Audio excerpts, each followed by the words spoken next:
안녕하십니까. 베건하우스 품리입니다. 지금 시간이 5시 한 45분 정도 된 것 같습니다. 와, 컴컴합니다. 지금 이 가을비가 몇 날 며칠 이렇게 내리는지 모르겠습니다. 어제 안 그래도 애들 옮길 그 자리에 갔었는데도 비가 많이 와가지고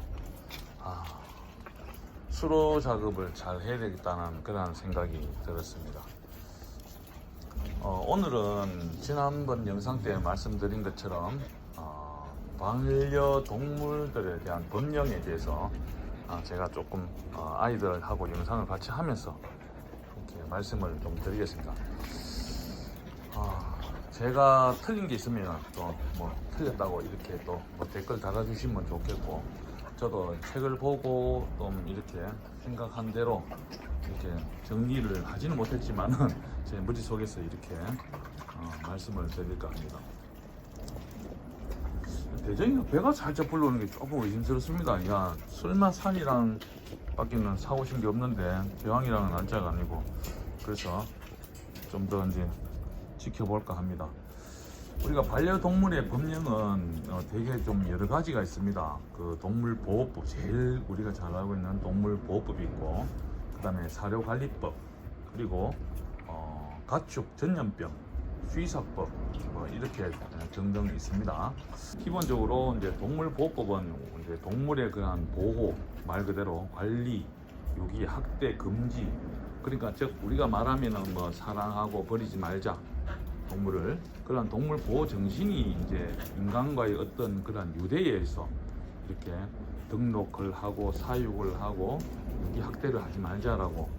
그래서 이제 우리가 1800년도경에 이제 유럽, 독일, 뭐 유럽 중에 이제 독일, 스위스, 네덜란드, 뭐 덴마크 등 해가지고 이러한 법이 생기기 시작했으며 지속적으로 이러한 법령이 개선되고 있습니다. 지난번 영상에서도 말씀드렸지만 아시아권에서는 가장 동물법이 선두인 나라가 일본입니다. 그래서 인도는 강아지 입양을 하게 되면 거의 100% 이렇게 등록을 하는 그러한 아마 몸에 배어 있는 그러한 동물보호법이 되겠습니다. 근데 우리나라는 아직 이러한 미등록이 좀 많습니다. 그리고 이제 그 사료 관리법에 보면은, 저도 이제 그 단미 사료 이렇게 해서 도나 그다음에 시나 이제 군청에 이렇게 많이 들어가 봤기 때문에 이러한 법은 조금 제가 좀 더 잘 압니다. 사실 단미 사료법에 대해서는. 그래서 우리가 간식거리를 만들어도 단미 사료고, 사료를 만들어도 단미 사료인데, 그 단미 사료의 종류는 굉장히 많습니다. 그래서 그건 나중에 한번 제가 설명을 드리지만, 간단하게 오늘 말씀을 드리면은 사료관리법에서 개와 고양이의 차이점에 대해서 제가 한번 말씀을 드려보겠습니다. 개는 다 잘 알고 계시겠지만 잡식성 동물입니다. 그래서 단백질보다는 탄수화물이나 뭐 우리가 기타 물질들이 많이 함유되어 있습니다. 거기에 보면은 우리가 저 사료 그 봉투 뒷면에 보면은 조단백질, 지방, 인, 칼슘, 뭐 기타 등등이 있고, 또 사료의 첨가 부분이 오리냐, 뭐 요즘은 유기농 그런 이야기도 많이 하는데, 닭고기, 그리고 쌀, 뭐 기타 많이 들어가 있습니다. 채소, 야채, 뭐 이렇게 그러한 부분들이 들어가 있는 것이 잡식성 동물이기 때문에 그렇습니다. 그런데 고양이는 좀 다릅니다. 고양이는 육식성 동물입니다. 그래서 우리가 단백질 중에서도 타우린이라는 그런 중요한 단백질 함량이 굉장히 높습니다. 그래서 저도 예전에 그러니까 단백질이 필요한 개들한테 이렇게 고양이 사료를 먹였더니 굉장히 허약한 애들이 확 올라옵니다. 왜 그러냐? 특히 수유견들한테 그만큼 단백질이 많습니다. 그리고 이제 또 소, 돼지, 닭의 사료는 각자 어떤 먹이에 맞게끔 만듭니다. 그래서 이러한 것이 법령이 있는데, 소는 뭐 유추동물이기 때문에 대생임 동물이고, 염소라든지 이렇게 해서 그런 동물들은 우리가 동물성 단백질을 넣을 수가 없습니다. 그래서 우리가 식물성을 이렇게 첨가해줘요. 그렇기 때문에 광우병이나 동물성을 먹이게 되면은 광우병이나 이런 것이 있는데, 그래서 지금 동해등의 사료가 유럽에서는 이 소에 먹인다는 이야기도 제가 듣긴 들었습니다. 하지만은 동해등에는 단백질, 동물성 단백질입니다. 그래서 닭먹이라든지 이렇게 요즘은 뭐 동해등해용으로 만든 우리 강아지 반려견 사료도 많이 나옵니다. 그래서 그런 부분들에서는 가능한데 소에 대해서 이렇게 소에 대한 어떤 사료는 아직 우리나라는 아닌 것 같습니다. 그래서 그건 확고히 구분을 짓습니다. 그리고 또 하나 말씀드리면은 이제 가축 전염병이 있습니다. 법이 이 가축 전염병의 그 발생은 우리가 예방 공중위생에 이제 기여하고자 하는 건데, 우리가 보통 강아지를 놓으면은 뭐 이렇게 개월수가 되면은 그 다음에 뭐 파보, 코로나, 종합 백신, 그 다음에 홍역 또 들어가 있는 거 광견병, 뭐 기타 캔넬코프 이런 많은 접종을 하게 됩니다. 근데 해외에 우리가 이렇게 개들을, 강아지들을 보내거나 반려견들을 수입을 할 때 가장 문제시 되는 것이 사실은 접종도 접종이지만 광견병입니다. 와, 이게 점점 컴컴해집니다. 지금 어두워서 이게 지금 애들이 시커멓게 보일 것 같습니다. 이거 지금 구름인데. 그리고 이제 우리가 또 수의사법이 있습니다. 수의사법은 이제 우리가 수의사들의 어떤 그 업무, 기능, 동물에 대한 그런 것을 확보하기 위해서 했는데, 그래서 동물병원들은 사실은 수의사의 어떤 진료 거부를 금지하고 있습니다. 법적으로는. 그리고 과잉 진료 행위를 금지합니다. 근데 아직까지 우리나라는 정해진 수가가 없고 금액이 없다 보니까 수의사들이 부르는 대로 이렇게 가격이 측정되는 것이 좀 과할 정도로 금액이 셉니다. 그러다 보니까 요즘 펫보험이라든지 이렇게 보험들도 많이 나와 있습니다. 그래서 또 진단서 발부라든지, 특히 해외에 개들, 강아지들을, 반려견들을 우리가 입양을 보내거나 할 때 거기에 대한 서류에서 발부는 동물병원에서 거의 다 합니다. 수의사분들께서. 그러한 이야기는 나중에 좀 상세하게 말씀을 드리고, 날씨가 너무 어두워가지고 오늘 개략적으로 동물보호법, 사료법, 가축 전염병, 수의사법, 뭐 하여튼 또 뭐가 있는가 모르겠습니다. 이렇게 이제 말씀을 드렸습니다. 이렇게 벌써 컴컴해져가지고 이제 불들이 다 켜졌습니다. 이렇게 뭐 더 이상 제가 뭐 말을 하려고 해도